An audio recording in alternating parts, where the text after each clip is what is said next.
Baik, di video kali ini saya Vincent dengan NIM 26022696563 akan mewakilkan tim saya untuk melakukan demonstrasi menggunakan analytical data multidimension dan juga data mining untuk menganalisis data warehouse AdventureWorks DW 2019 dengan memilih salah satu topik yaitu adalah Return of Investment ROI tiap 4 bulan. Sebelum itu saya akan mulai dengan memperkenalkan setup dari SQL Server yang saya jalankan. Saya menggunakan instalasinya menggunakan WSL dan saya kemas dengan Docker file dan juga Docker Compose sehingga SQL Server kita akan berjalan di sebuah kontainer yang akan work di semua device jika device tersebut terinstall Docker. Untuk Docker file tersendiri saya melakukan pulling image dari Microsoft SQL Server-nya. Ini image official tahun 2019 dan untuk menjalankannya nanti kita akan melakukan dengan Docker Compose, di mana ada beberapa environment yang kita set dan expose 1433 untuk portnya, dan juga kita udah konekkan dengan SQL Network dan juga melakukan backup jika diperlukan. Untuk start server sendiri kita hanya tinggal melakukan Docker Compose up, tapi saya sudah melakukan ini di terminal terpisah dan saya tinggal mengkonekkan SQL Server yang sudah berjalan di belakang layar dalam kontainer Docker dengan graphical UI seperti The Beaver. Ini yang open source. Bisa dilihat tabel kita sudah terkonek di sini. Dan untuk melakukan analytics terhadap data warehouse kita untuk mengambil ROI selama 4 bulan, kita bisa lakukan dengan pertama, kita harus membuat beberapa CTE dulu. Jadi untuk membuat CTE yang pertama, kita akan melakukan beberapa multidimensional data structure dengan menginclude time dimension, product dimension, dan juga sales dimension. Di sebelah sini kita bisa melakukannya dengan memulai dengan sales periods. Kita akan membuat sales periods dan di dalamnya ada subquery berikut. Kita akan melakukan select, kemudian untuk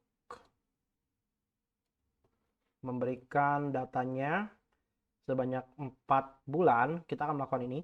That at month, month dari order date dikurang dengan 1, dibagi 4, dan nantinya akan dikali 4. Kemudian kita akan mengambil dari table from.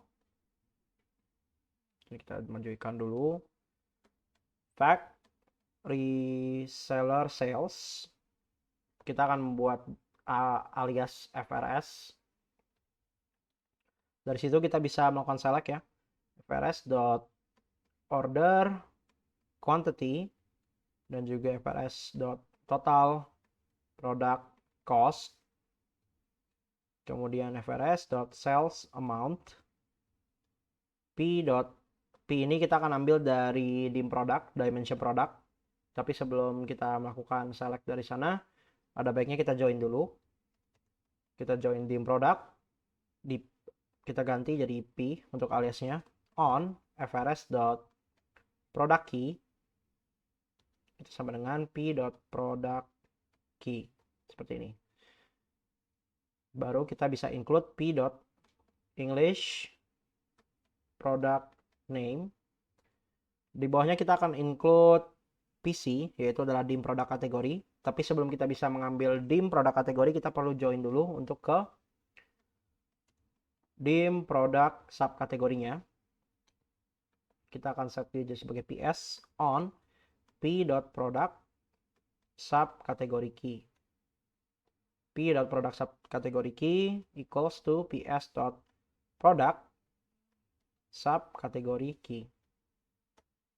Seperti ini. Baru kita join dengan dim product kategori. Kita akan beri nama dia PC on PS.product kategori key equals to PS.product kategori key. Baru kita include di sini PC.English product kategori name.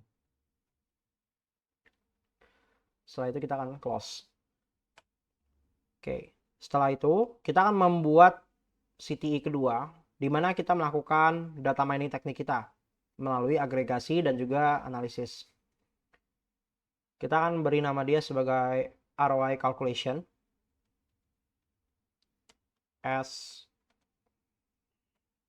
masuk ke dalam sini, select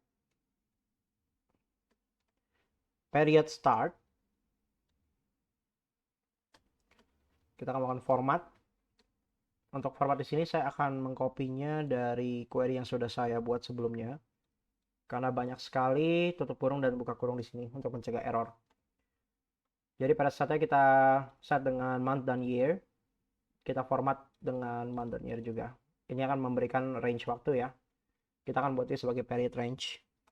Kemudian kita akan select English, product, category name as product category.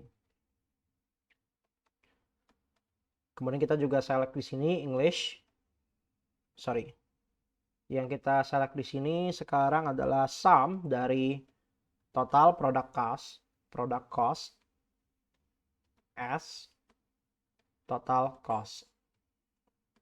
Kemudian kita akan melakukan sum juga dari sales amount as total revenue.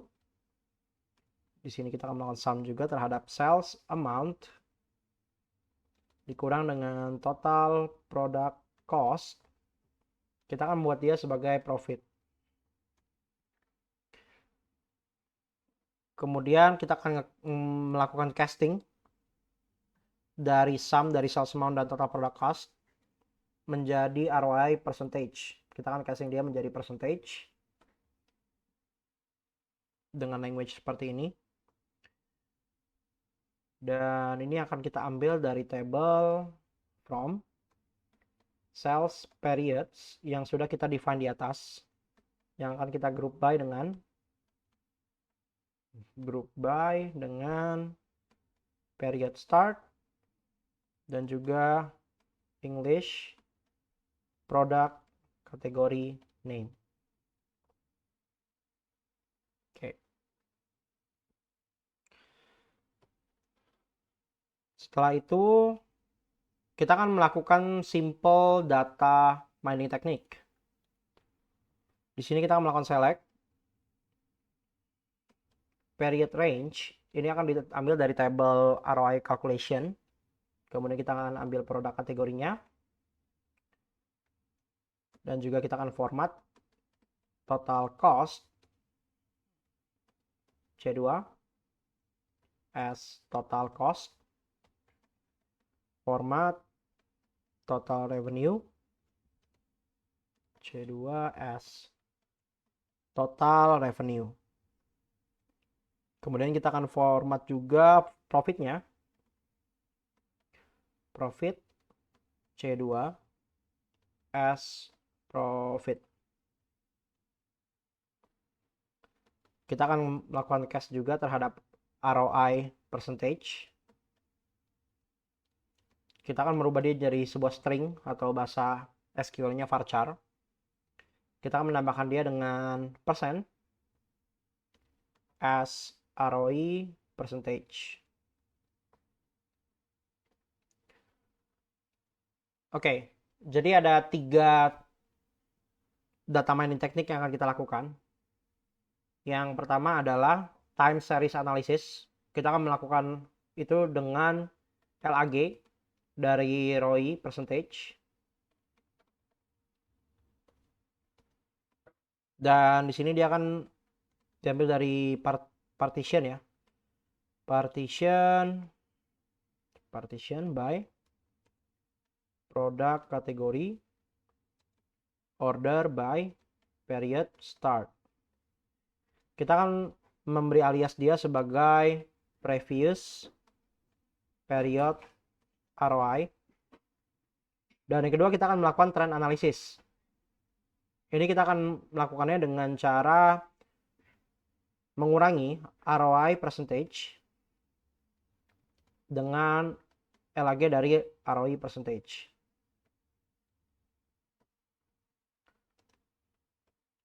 Kita ambil dari partition by product category, order by period start. Kita akan melabeli ini dengan ROI change. Dan yang terakhir kita akan melakukan pattern recognition menggunakan rank.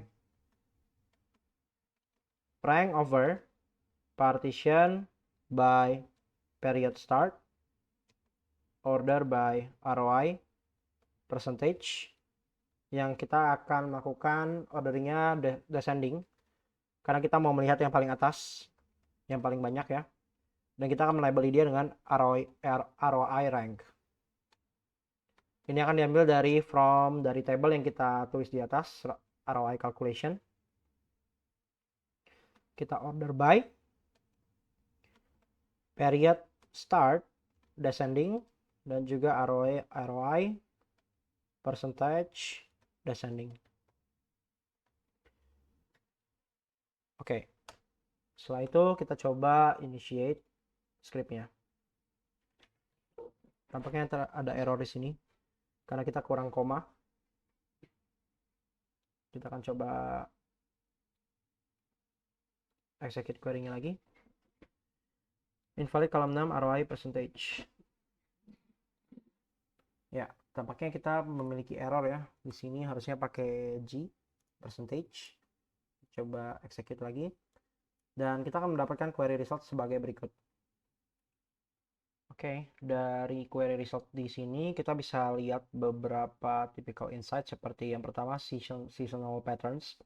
Kita bisa lihat dari first quadrimester seperti dari Januari sampai April itu biasanya dia akan menunjukkan data di mana transaction volume-nya itu lebih banyak ya. Dan juga biasanya di middle periods seperti dari Mei sampai Agustus dia menunjukkan data di mana cukup ada transaksi dan kita bisa melihat itu stable performance-nya. Dan biasanya di September sampai Desember kita akan melihat banyak declining rates ya. Dan di sini kita bisa dapat insight di mana transaction volume di bulan-bulan akhir itu cukup buruk atau cukup declining ya. Dan tapi yang menariknya di sini adalah dari kategori produknya, dari aksesoris, bikes, clothing dan juga components itu cukup menunjukkan ROI yang cukup sama ya, kurang lebih sama dan bahkan ini sama semua ya, mungkin karena datanya dummy. Jadi yang paling penting adalah kita bisa melakukan risk analysis dari data tersebut yang sudah kita dapat, di mana basis ini menunjukkan high volatility pada ROI-nya, di mana dia ranging dari minus 6,21% ke 4,25% ya. Itu bisa sekitar 4,55% yang paling tingginya. Jadi kita bisa lihat dari minus bisa jadi plus yang cukup banyak ya. Dan kita bisa lihat juga insight dari sini adalah period to period. Itu changes-nya itu bisa cukup banyak ya. Dimana potensial cash flow itu juga bisa terdampak. Dan kita lihat data terakhir pada 2013 juga ROI-nya minus ya. Jadi ini bisa dijadikan sebuah bahan pertimbangan dalam mengambil keputusan. Dan tentunya juga ini bisa mengindikasi bahwa kita memerlukan atensi dari manajemen. Kurang lebih seperti itu dalam demo kami. Terima kasih telah menonton.